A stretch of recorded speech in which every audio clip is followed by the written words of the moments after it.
So to be clear, Mr. Trump has no financial relationships with any Russian oligarchs. That's what he said.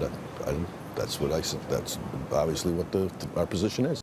While he was Trump's campaign chair, Paul Manafort and his deputy, Rick Gates, fed inside campaign information, including polling data, to an associate, Konstantin Kilimnik. Now, Kilimnik had links to Russian intelligence and had a plan that a future Trump administration might give Russia control of eastern Ukraine. Kilimnik wrote, "All that's required to start the process is a very minor wink or slight push from Donald Trump." But Manafort lied so much his testimony was unreliable, and Mueller just couldn't figure out what was done with the polling data or the plan.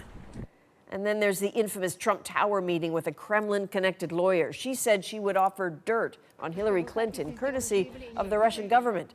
And Donald Trump Jr. said, "I love it." Mueller didn't bring charges, in part because he didn't have enough evidence to prove criminal intent. But even as Mueller acknowledged gaps in the evidence, he left the door open. Quote, "The office cannot rule out the possibility that the unavailable information would shed additional light on or cast in a new light the events described in the report." So that's a far cry from complete and total exoneration. In fact, a pattern of self-interested opportunism. Keith Bogue spent the day reading the report. And Keith, the president, again, says no collusion, no obstruction. But is that really the bottom line? Well, that's certainly what the president and his supporters want us to think. Essentially, what they're saying is that a finding of no criminality is the same thing as saying that President Trump didn't do anything wrong. But obviously, that's not true. Not breaking the law is the lowest possible standard for acceptable behavior. But the report is filled with all kinds of evidence of other bad behavior, behavior that looks unethical, dishonest, and even unpatriotic. Mueller says Russia interfered in the 2016 election to help Trump with stolen information, that the Trump campaign expected to benefit from that stolen information and knew Russia was trying to help them but kept quiet about it or made false statements publicly about it.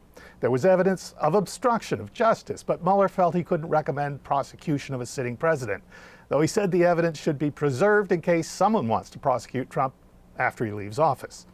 So it's all about framing, Adrian, and Trump got help from the Attorney General William Barr, who for weeks allowed his own finding of no criminality to substitute for the damaging behavior Mueller describes in his report.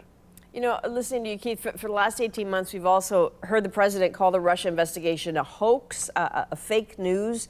Where do all those claims stand now? Well, when you look at all the evidence of Trump campaign contacts with Russia, the lying about it, the indictments, the things Trump said weren't true that turn out to be true. Clearly, the investigation was not a hoax. But it's also clear that a lot of the things Trump said were fake news were actually true, too, particularly with regard to evidence of obstruction.